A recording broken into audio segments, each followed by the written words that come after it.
Buenos días, estudiantes. Hoy vamos a ver los ejemplos de demostración directa y la fecha del día de hoy es 28 de abril. El método de demostración directa es utilizada para comprobar teoremas y para afirmar una verdad absoluta. Los pasos son los siguientes. Si el teorema no tiene la forma sí, entonces debemos de ponerlo en esa forma. También tenemos que dibujar un diagrama acerca de la situación. El paso número 3, identificar la hipótesis y la tesis. La hipótesis son los datos que me da el ejercicio y la tesis es a dónde quiero llegar, qué es lo que voy a demostrar.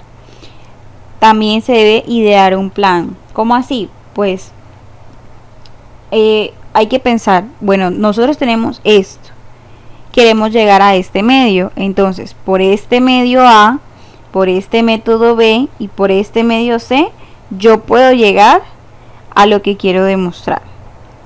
Y por último,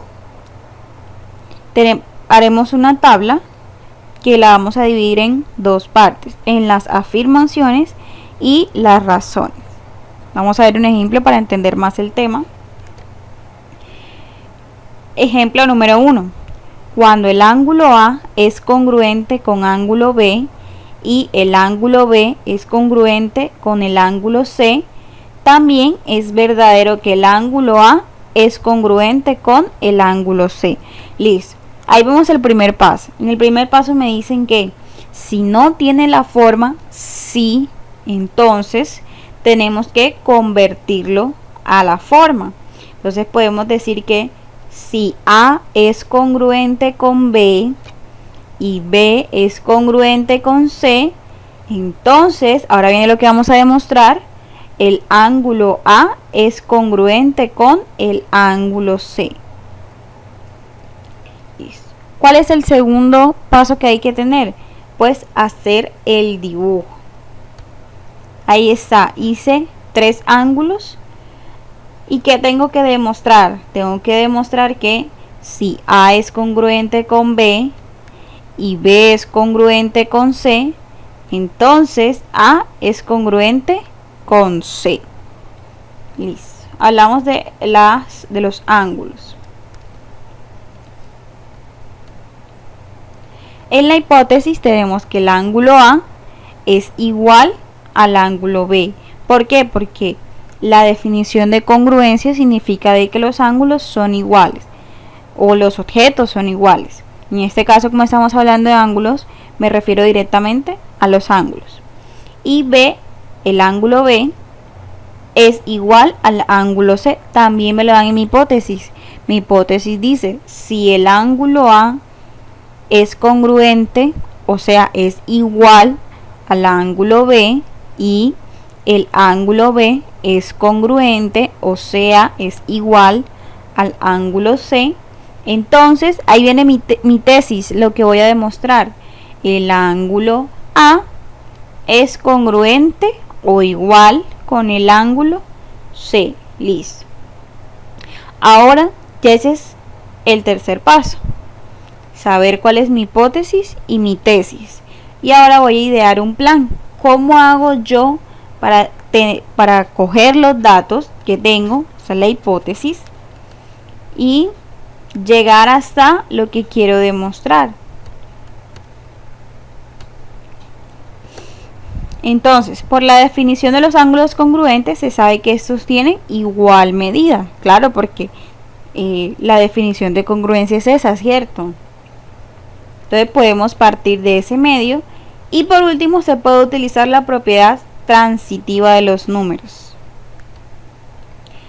Aquí el último paso, la tabla con las afirmaciones y las razones. Comenzamos escribiendo en las afirmaciones siempre datos conocidos. ¿Cuál es el primer dato conocido que conozco? Pues que el ángulo A es congruente o igual al ángulo B. ¿Y cuál es la razón? Pues la razón es que ese es un dato conocido, me lo da el ejercicio, yo le escribo hipótesis o datos conocidos. Hipótesis. Listo. Ahora, ¿qué significa de que dos ángulos sean congruentes? Pues significa de que dos ángulos tienen la misma medida. Entonces, la medida del ángulo A es igual a la medida del ángulo B. ¿Y por qué sé eso? Pues porque ellos son ángulos congruentes. Entonces, en las razones escribo ángulos congruentes. Listo. Ahora me falta utilizar mi segunda hipótesis. ¿Cuál es mi segunda hipótesis? La segunda hipótesis me dice que el ángulo B es congruente o igual con el ángulo C. ¿Y eso porque lo sé? Nuevamente me lo dice el ejercicio. Entonces, una de las razones para ese número 3 es que es una hipótesis. Ahora, nuevamente, ¿qué significa de que sean congruentes? Pues que tienen la misma medida. Entonces, el número 4 es la medida del ángulo B es igual a la medida del ángulo C. Entonces, eso lo sé porque son la definición de ángulos congruentes. Listo, ya llegué hasta aquí. Ahora, ¿qué viene después? Ya escribí mi hipótesis, la definición de ángulos congruentes.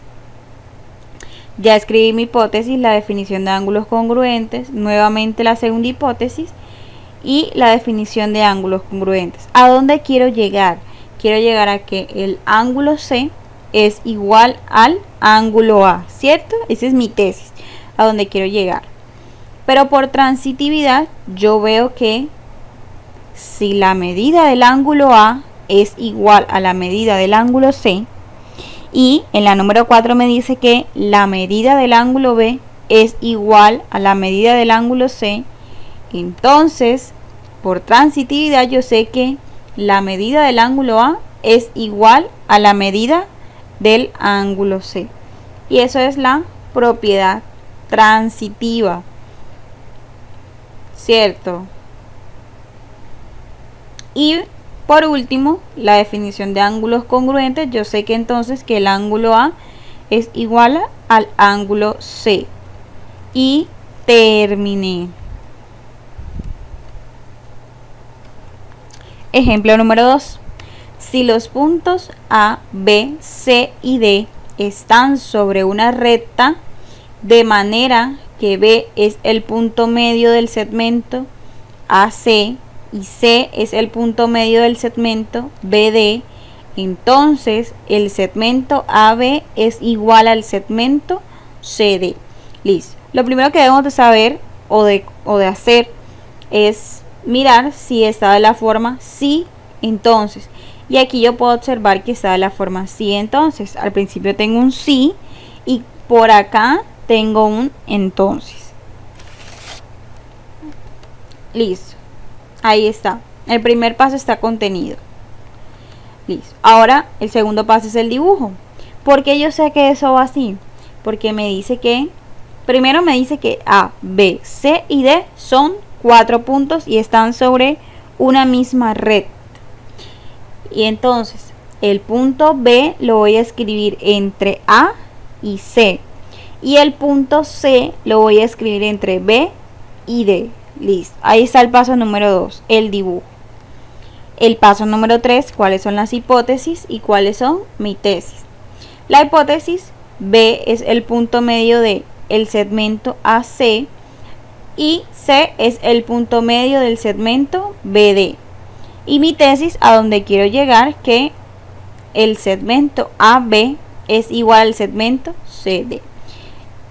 Y el por último paso, las afirmaciones y razones. Recordemos que lo primero que debemos de escribir son las hipótesis, lo que yo conozco. ¿Y qué es lo que yo conozco? Yo conozco que B es el punto medio del segmento AC. Y la razón es que esa es una hipótesis, me lo da el ejercicio. Listo. También conozco de que C es el punto medio de BD. Por la misma razón, es una hipótesis. Listo. Ahora, si B es el punto medio de AC, quiere decir de que AB, el segmento AB, es igual al segmento BC. Y eso lo sé porque esa es la definición de punto medio. Y pasaría lo mismo con el punto C, que es el punto medio del segmento BD. El punto C está entre B y D. Quiere decir de que hay la misma medida de B hasta C que de C hasta D, porque es el punto medio. Ese punto C es el que divide ese segmento en dos partes iguales, por eso yo sé de que son iguales, porque esa es la definición de punto medio. Entonces BC es igual a CD. Listo. Definición de punto medio nuevamente. Y por último, por transitividad, yo sé que si AB es igual a BC y CB es lo mismo, es igual a CD, entonces AB es igual a CD. Resuelve. Haz un dibujo y establezca la hipótesis y la tesis usando el dibujo y sus nombres. ¿Qué van a hacer en estos dos puntos? Pues simplemente van a encontrar cuál es la hipótesis y cuál es la tesis y van a realizar un dibujo. Ya, hasta ahí. En estos dos puntos solo van a realizar los pasos 2 y 3. Y en este si van a resolver, dados que el ángulo 1 es igual al ángulo 2, pruebe que P es paralela a Q. Listo. Ese sí lo van a resolver porque medio por la demostración directa, la cual estamos trabajando el día de hoy. Muchas gracias. Les recuerdo que le deben tomar fotos al cuaderno y enviarlos al correo camilabarrios11@gmail.com, y les recuerdo el asunto, que es el nombre del estudiante / la asignatura / el grado.